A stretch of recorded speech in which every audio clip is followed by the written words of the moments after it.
বিসমিল্লাহির রহমানির রহিম। আসসালামু আলাইকুম প্রিয় দর্শক, আজকে ডাল ভাত আর শাকের রেসিপি নিয়ে আসলাম আপনাদের সামনে। আশা করি ইনশাল্লাহ সবার খুব ভালো লাগবে, কারণ আমরা সবাই বাঙালিদের কিন্তু ভাতের সাথে শাক, ডাল, ভর্তা এগুলোই সবচেয়ে বেশি ভালো লাগে। তো চলুন দেখে নেই আজকের এই মজাদার শাকের রেসিপি এবং ডালের রেসিপি।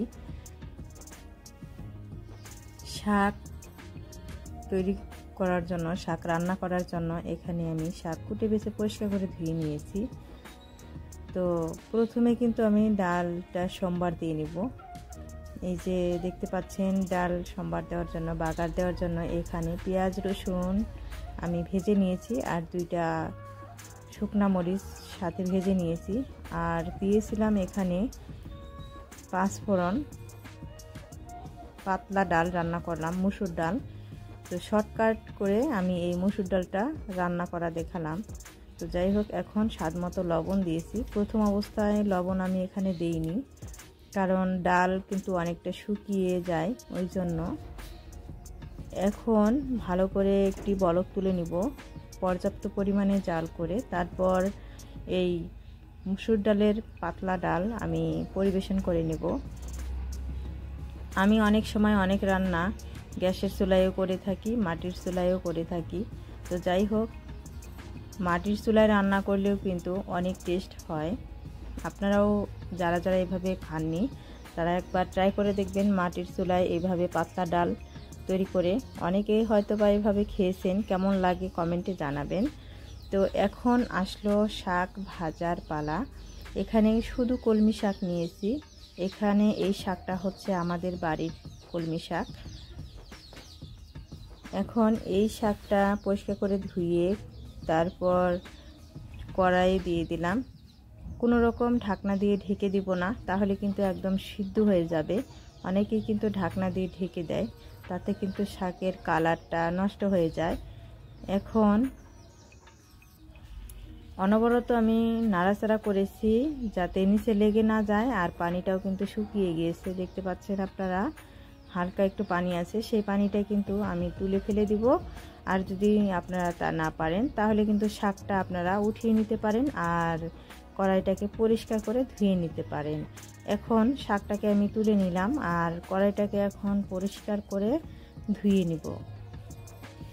কড়াইটাকে পরিষ্কার করে ধুয়ে আবারও চুলায় বসিয়ে দিয়েছি, আর দিয়ে দিলাম পেঁয়াজ রসুন কুচি, আর অল্প মশলায় কিন্তু আমি শাকটাকে ভাজবো। দিয়ে দিলাম শুকনো মরিচ ছিঁড়ে দিয়েছি। আপনারা চাইলে এখানে কাঁচা মরিচটা শুকনো মরিচের পরিবর্তে দিতে পারেন, আর নতুবা শুকনো মরিচ কাঁচা মরিচ দুটোই অ্যাড করতে পারেন।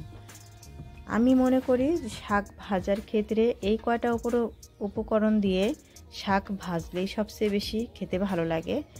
অনেকেই অনেক রকম করে শাক ভাজি খায়, তবে আপনারা কে কীরকম করে শাক ভাজি খেতে পছন্দ করেন কমেন্টে জানাতে পারেন।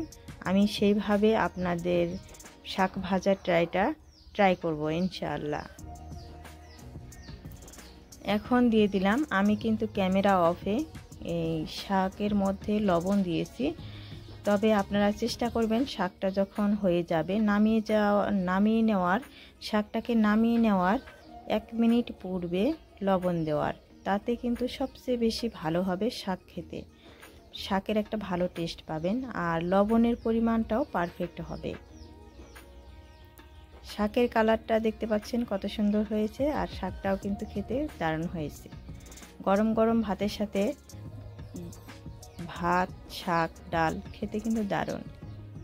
তো যারা এইরকম রেসিপি পছন্দ করেন, তারা আমার এই হালাল কুকবুক চ্যানেলটি সাবস্ক্রাইব করে বেল বাটনটি অন করে রাখবেন, যাতে নিত্য নতুন রেসিপি আপনাদের ফোনে খুব সহজে পৌঁছায়। প্রিয় দর্শক,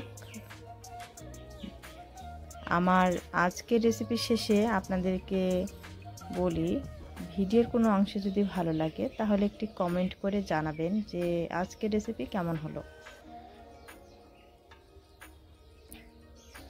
তো শাক ভাজি কিন্তু হয়ে গেছে, কলমি শাক ভাজি।